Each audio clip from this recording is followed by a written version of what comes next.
bonjour à tous. Nous sommes vendredi 22 mars. Merci de nous suivre. D'abord, cette nouvelle. La France a un nouvel ambassadeur au Mali.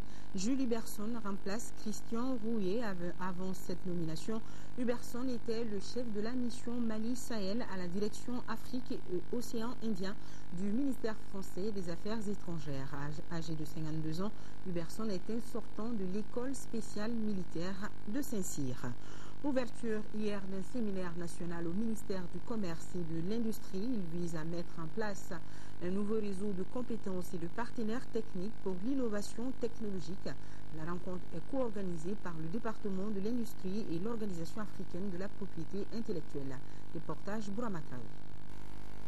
C'est un parterre d'acteurs réunis pour un exercice commun. Inventeurs, opérateurs économiques et décideurs réfléchissent ensemble pour favoriser la recherche technologique. Pour ce faire, ils doivent mettre en place un nouveau réseau de compétences et de partenaires techniques pour l'innovation technologique. Un organe national qui aura pour mission de trouver une solution à la problématique du financement des inventions au Mali. L'Organisation africaine de la propriété intellectuelle sera toujours à vos côtés et à votre écoute pour qu'ensemble nous réussissons ce pari, celui d'avoir pu effectivement intégrer nos inventions et innovations endogènes dans le processus de développement économique et social du Mali. Pour réussir donc le pari, le nouveau réseau de compétences va accompagner les entreprises à mieux organiser leurs activités. La finalité est de permettre à celles-ci de tirer profit des investissements réalisés. L'innovation technologique en tant que processus conduisant à la création de produits nouveaux ou la réduction des coûts de production des produits existants est devenu un élément clé de la compétitivité et de la croissance économique.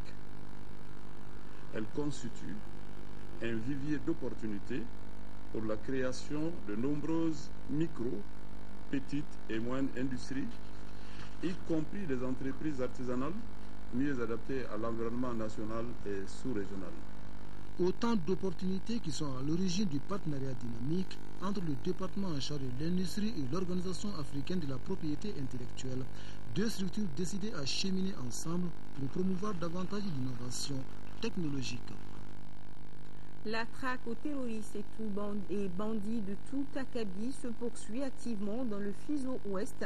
Pour cela, l'armée malienne et ses alliés ont organisé une grande patrouille dans la forêt de Ouagadou. De Ségou, le reportage de Sibili Konaté avec la voix de Brahima Kouni. Pour environ 8 points suspects ont été reconnus et fouillés par les hommes du Fizo Ouest sous les ordres du colonel Mamari Kamara, adjoint au commandant du Fizo.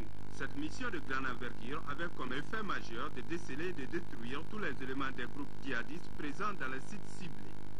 Mon GTA a mené cette mission de la forêt à partir de Farabougou jusqu'au niveau du puits de N7. Donc ça, c'était la première phase de cette reconnaissance qui consistait à aller chercher le renseignement d'ordre tactique ou technique sur le terrain, sur un point ou dans une zone donnée, en engageant éventuellement le combat. Après la reconnaissance du premier point N7, un forage qui, avant sa reconnaissance, était suspecté d'être un point de ravitaillement en eau des groupes djihadistes. Le deuxième cap était le N8 reconnu par la troupe du groupement tactique interarmes numéro 2.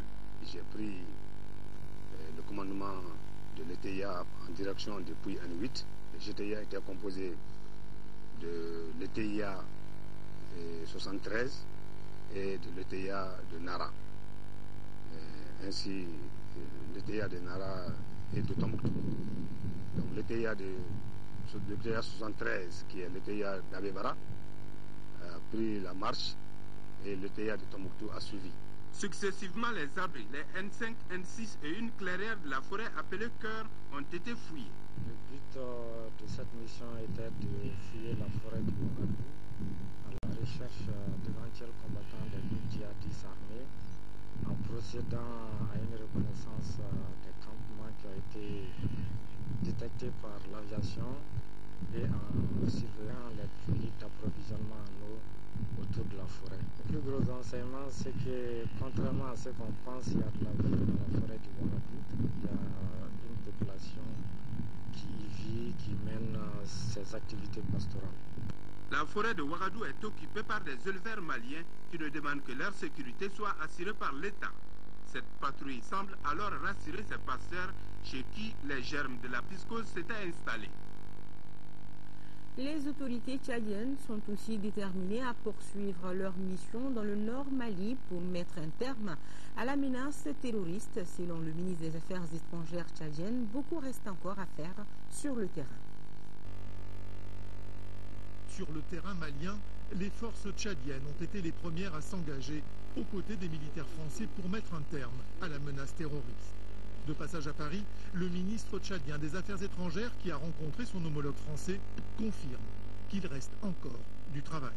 L'opération conjointe armée tchadienne-armée française a fait un travail important dans les IFORAS.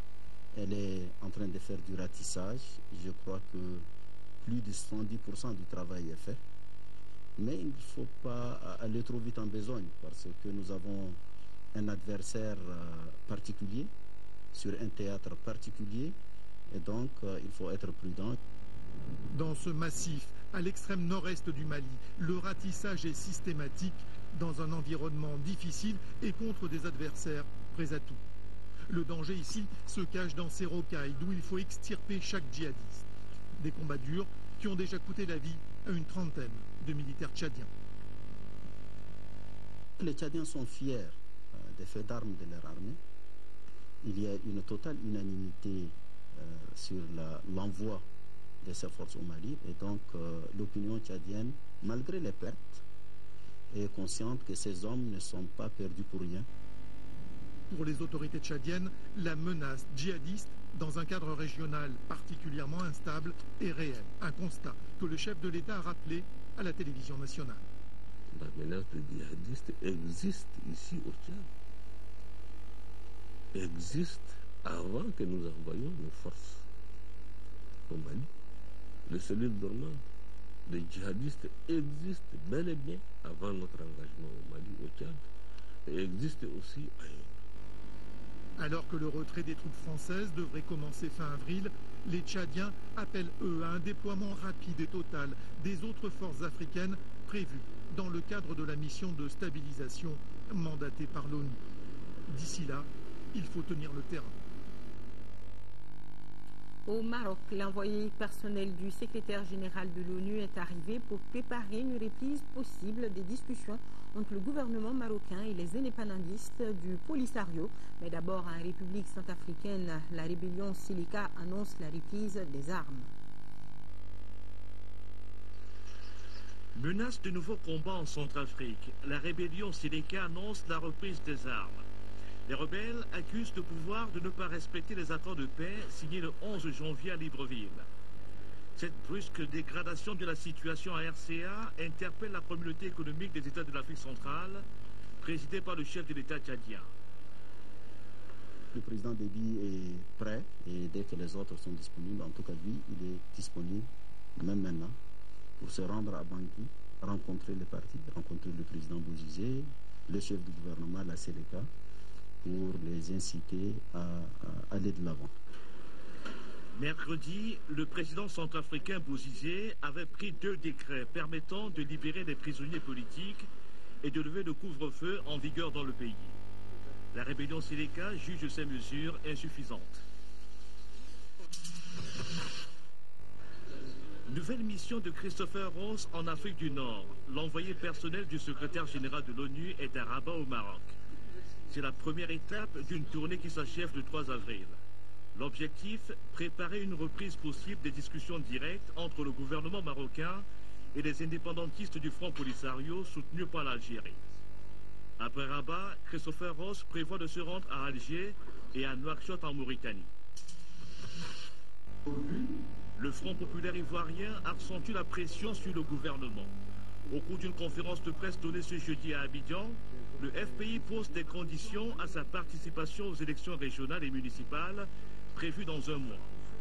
Le parti réclame notamment la libération d'anciens barons du régime de Laurent Gbagbo et la révision de la composition de la commission électorale indépendante. Pour le moment, pas de réaction de la part des autorités ivoiriennes. Centenaire du poète martiniquais Aimé Césaire, les Sénégalais lui ont rendu un vibrant hommage.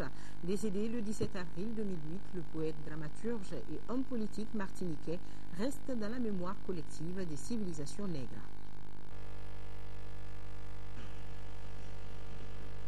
Les hommes d'État et les intellectuels sénégalais, rejoints par de nombreux politiques et écrivains de la diaspora africaine et de la francophonie, se sont retrouvés à Dakar pour célébrer le centenaire de la naissance d'Aimé Césaire. Décédé le 17 avril 2008, le poète, dramaturge et homme politique martiniquais reste présent dans la mémoire collective des civilisations nègres. Aujourd'hui, ce combat que Césaire a engagé avec Senghor, avec Léon Adama, reste un combat actuel si l'on voit les effets négationnistes de la mondialisation face aux identités qui doivent être reconnues. Pour nous, héritiers de ce combat, nous devons poursuivre le même combat, peut-être sous des formes différentes, mais vivre nos valeurs, vivre notre africanité, notre négritude, qu'on soit africain entier, donc, mais en tout cas homme noir, homme avec grand H, je pense que c'est un héritage qu'il faut perpétuer. À l'université Cheikh Anta Diop de Dakar, les jeunes aussi ont appris beaucoup du combat d'Aimé Césaire. On ne peut pas être africain sans autant savoir Aimé Césaire, qui fut un grand poète noir, qui a toujours lutté pour attirer son africanité. Il a toujours été là pour lutter pour le peuple opprimé. Il y a longtemps que j'ai pas revu mes cahiers sur la négritude, mais néanmoins, Césaire a beaucoup fait pour le monde des nègres et pour l'Afrique en général. Dans le pays de son ami et compagnon Léopold Sédar Senghor, Aimé Césaire demeure pour des générations d'Africains un combattant de la dignité de la race noire. Et cela vaut bien le devoir de mémoire auquel le Sénégal et l'Afrique s'emploient du 19 au 23 mars à Dakar. Initiation aux instruments et langages cinématographiques, c'est le titre d'un café cinématographique qui se tient au CNCM. L'objectif de cette activité est de familiariser les membres du conseil d'administration du CNCM au langage du 7e art. Compte rendu Modibo Souari. Ce café cinématographique se veut une causerie débat destinée aux membres du conseil d'administration du Centre national de la cinématographie du Mali. Une initiative servant à familiariser les participants avec l'environnement, le cadre et autres enjeux du 7e art dans le but d'accroître leur intérêt pour la promotion du secteur. Ce café cinématographique, c'est pour que les administrateurs puissent comprendre le langage du cinéma, pour que les gens puissent comprendre ce langage, pour que les gens puissent aider le cinéma, pour qu'on puisse avoir une certaine collaboration assez saine entre les animateurs qui sont chargés de nous orienter et les cinéastes. Il faut que le langage du cinéma soit expliqué. Ce langage cinématographique présenté par le CNCM à travers son studio école, le Bourgou, est animé par des professionnels du cinéma. Ce projet d'initiation au métier du cinéma et de l'audiovisuel s'articule autour de 4 modules.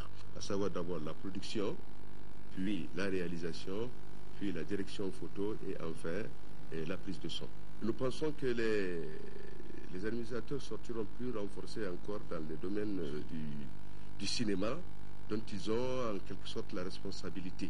Des projections de films, des visionnages, des exposés, des communications ainsi que des débats et échanges constituent les différentes pédagogies qui ont meublé la journée. Autant de sujets pour favoriser un meilleur plaidoyer en faveur du cinéma malien.